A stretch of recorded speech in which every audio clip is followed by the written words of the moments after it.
Allah kalau mau ngasih hadiah kepada hambanya, DP-nya itu ujian. Dan yakinlah hadiahnya minimal 10 kali lipat lebih baik daripada ujian itu. Minimal, karena nggak ada amal soleh yang dibalas di bawah 10 kali lipat tuh nggak ada. Amal soleh, amal ya bukan niat. Amal yang udah kita kerjakan minimal dibalas 10 kali lipat. Minimal, maksimalnya bighairi hisab, tanpa batas. Bighairi hisab, tanpa batas. Ada yang 700 kali lipat kayak sedekah. Tapi tetap aja ayat sedekah di akhirnya ujung-ujungnya apa? Bighairi hisab juga kan? Berarti sedekah itu minimal dibalas 700 kali lipat. Minimal. Kalau kita yakin. Selalu syaratnya kalau kita yakin. Dan saya ngebuktiin itu banget. Saya pernah ngalamin lagi jalan-jalan di sebuah kota yang ada becak kayuhnya, becak sepeda gitu ya. Jalan terus saya bilang, Pak berapa ongkosnya? 20.000. Udah naik aja 20.000. Karena kita keliling-keliling kota, ternyata saya jadi kasihan sama dia 20.000. Kasihan kan 20.000 dibayar keliling kota, walaupun pas mampir beberapa tempat mungkin dia dapat tips ya. Tapi saya nggak tega gitu, dia cerita tentang anaknya lagi sekolah, apa segala macam, makin bikin baper kan. Pas selesai, saya kasih dia 100.000. Dari 20.000 dikasih 100.000 karena kasihan. Dan saya yakin, nggak mungkin sedekah itu sia-sia. Kan Nabi bersumpah kan, demi zat yang jiwaku di dalam genggamannya, tidak berkurang harta karena sedekah. Demi Allah, kata Nabi.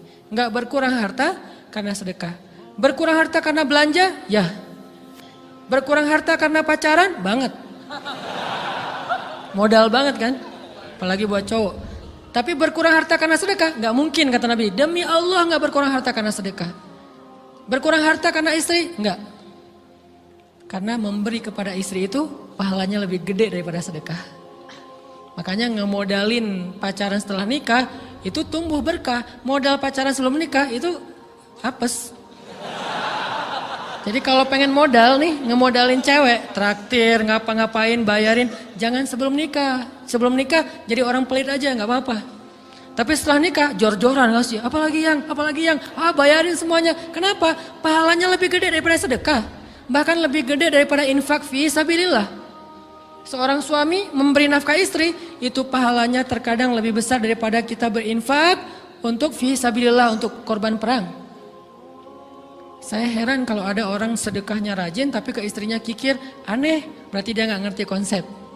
Padahal memberi kepada istri itu selama itu kebutuhan pokok ya, dan sedikit entertain, nggak apa-apa asal nggak berlebihan, itu luar biasa. Makanya saya kalau jalan sama istri yang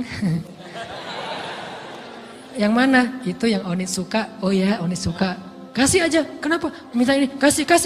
Selama ada kan kenapa nggak dikasih kan ya? Nanti Allah ganti. Makin rajin kita ngebayarin istri kita, ngebelanjain istri kita, makin Allah ngasih yang kita nggak pernah duga-duga. Sampai istri kita cemburu sama kita. Kok kamu duitnya banyak banget sih? Kan gara-gara aku sering ngasih ke kamu.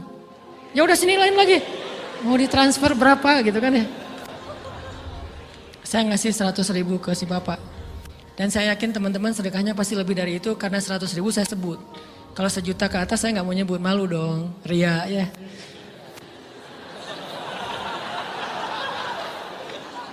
Sebenarnya nggak pernah sih. 100.000 deh, karena kan kecil, saya kasih 100.000. Ternyata begitu saya kasih 100.000, dia doa. Nah ini nih, pentingnya sedekah ke orang yang membutuhkan tapi nggak minta-minta, dia tulus. Dia langsung doa, ya Allah Pak mudah-mudahan rezekinya lancar, berkah, bertambah dan segala macam, bahagia keluarganya.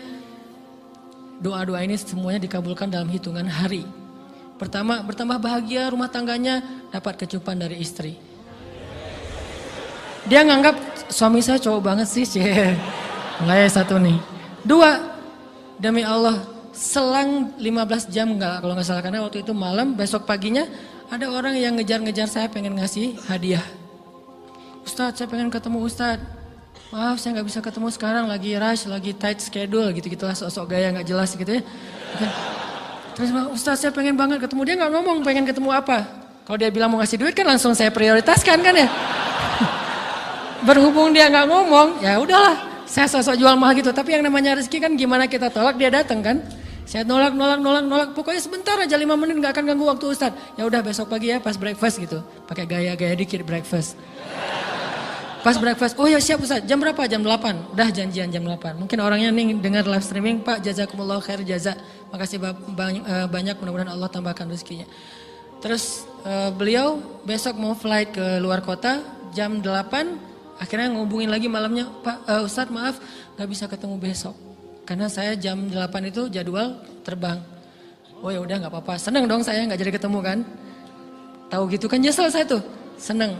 Besok pagi jam 6, Pak Ustadz alhamdulillah ternyata penerbangan saya di delay ke jam 11. Allah delay penerbangannya demi ngasih rezeki buat saya.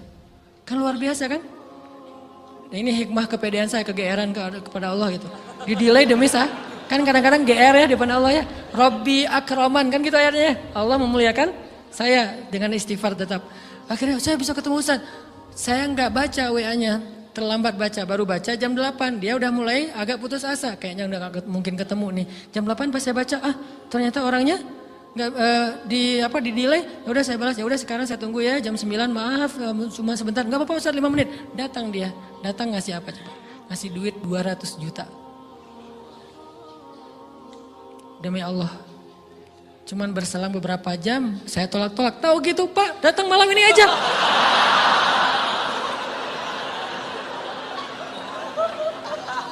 Harusnya malam itu juga saya cari orangnya. Kalau perlu saya yang nyamperin Bapak. Sherlock, saya kejar. Manusia gitu banget ya. Tapi Masya Allah di situ saya jadi tahu, oh doa orang itu lebih akurat, lebih mantap, lebih diijabah daripada doa saya. Mungkin bukan karena sedekah, tapi karena doa setelah sedekah. Ya Allah dan segala macam dimudahkan sama Allah. Itu luar biasa loh. Saya nggak percaya, saya pikir main-main. Orang nih iseng kayaknya pengen ketemu doang, pengen selfie. Ternyata pas saya cek, ditransfer, di capture, Ustadz udah ditransfer.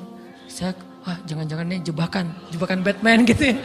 Nyari-nyari sana segala macam. Alhamdulillah ternyata emang niat baiknya pengen, alhamdulillah saya terkesan, saya dapat hidayah lewat Ustadz segala macam. Sekarang saya pengen membalas jasa Ustadz walaupun kecil 200 juta. Untung saya nggak kaget dan kemudian pingsan. Pak 200 juta stroke kan ya, bahaya. Lebih mahal dari 200 juta. Ini keajaiban ya teman-teman. Jadi kita tuh, saya kan sering bilang keajaiban itu terjadi tergantung tingkat iman. Bukan saya udah soleh banget enggak. Saya belajar terus untuk yakin deh sama Allah. Modal kita tuh kan gini sebetulnya kan. Duit kita tuh banyak loh teman-teman. Cuman gak disimpan di bank, gak disimpan di saku. Disimpannya di sisi Allah. Bedanya apa sih? Kenapa kita kalau disimpan di bank tenang? Saya lagi punya duit banyak dari 100 juta. Di mana? Di bank. Aman. Kenapa kalau disimpan di saku aman, tenang? Kenapa kalau disimpan di Allah nggak tenang? Kenapa kalau disimpan di Allah kita bilang nggak punya duit? Ini kan nggak fair sama Allah, nggak punya duit nih. Siapa bilang nggak punya duit? Kan ada Allah, tinggal minta sama Allah. Tapi nggak ada wujudnya. Tapi kan ada janjinya. Bukankah janji Allah lebih kuat daripada wujud? Bukankah iman harusnya lebih mantap daripada sesuatu yang konkret yang kita lihat? Ada duitnya di sisi Allah. Kenapa nggak dikasih? Karena kita belum butuh. Kalau kita yakin duit kita itu ada di Allah, tapi dikasihnya pas kita butuh. Begitu butuh ya Allah langsung dikasih sama Allah. Itu banget benar-benar terjadi dalam kehidupan kita. Pasti kayak gitu. Tingkat tergantung kita yakin apa enggak.